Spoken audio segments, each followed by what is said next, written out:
To my professor in the history of contemporary philosophy, Reverend Father Conrado Estafia. Good day to you, Father.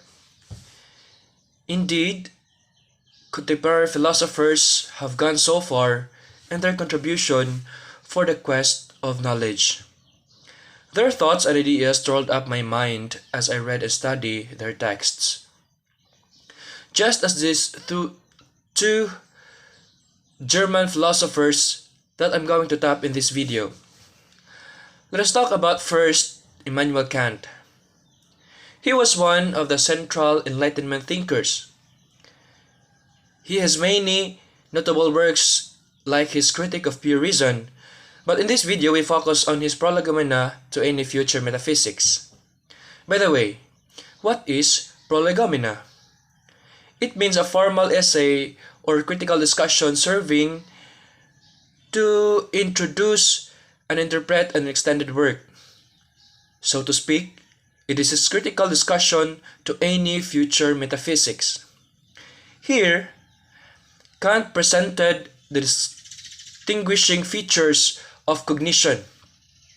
He points out that the sources of metaphysical condition lies in the concept of metaphysics, that is beyond the physical and is not empirical.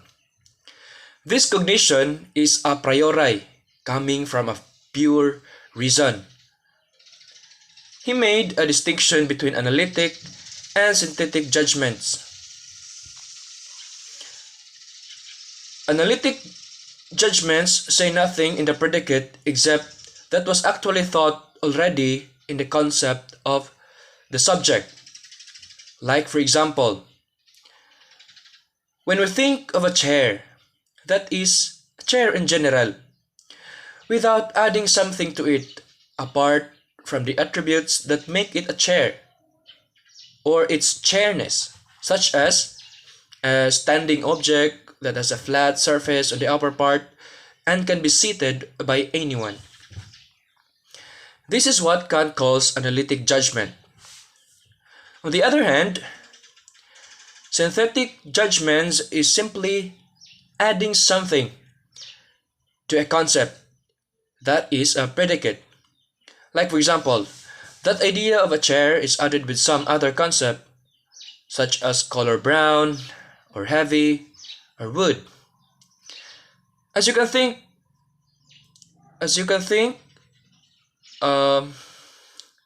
that a chair might be heavy because it is made of wood. This is how he defines synthetic judgments.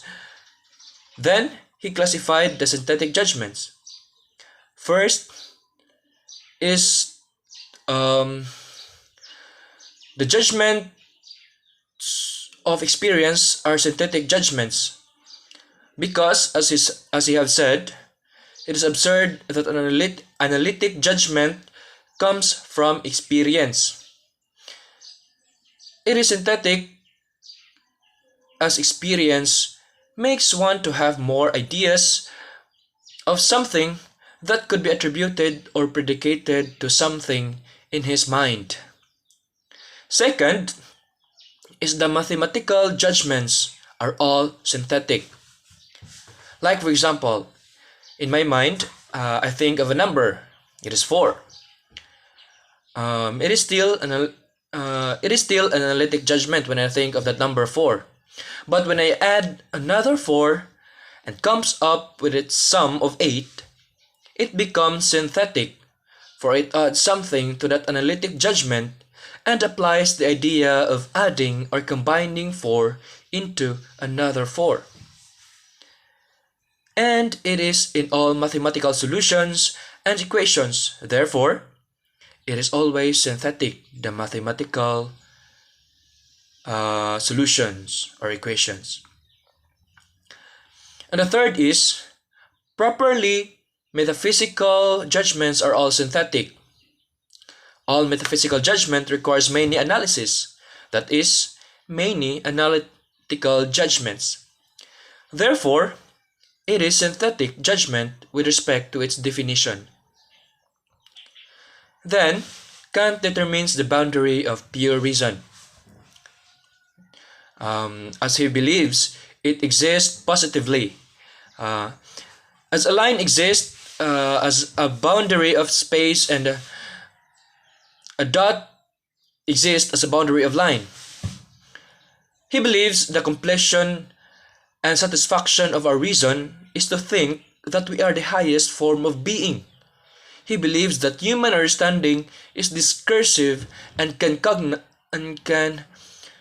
cognize only through general concepts. This entire discussion of Immanuel Kant focuses on human understanding alone. The reason, a priori, pure thought, that is not from experience. Unlike Immanuel Kant, George Wilhelm Friedrich Hegel go on the other side, that is experience. He believes that human understanding follows from experience, or else our cognitive faculty will become a theoretical reason that cannot generates something. It is just a mere fantasies of the human brain. This idea of Hegel widely affects the modern educationists in their way of teaching their students. Experience is the primary factor of knowledge. This is very evident in the curriculum of our education system here in our country, the Philippines, especially in the tertiary level, in the college level. Before graduating from college, students should go to the field of their courses to face a real life scenario of their chosen course. It is a practice or a practical training for them to be more knowledgeable in a particular field and will be more productive in the future than that of who just sit and think without any experience.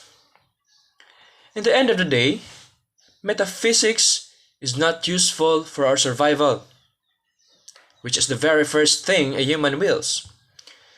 It is the practical life which is the baseline of our knowledge.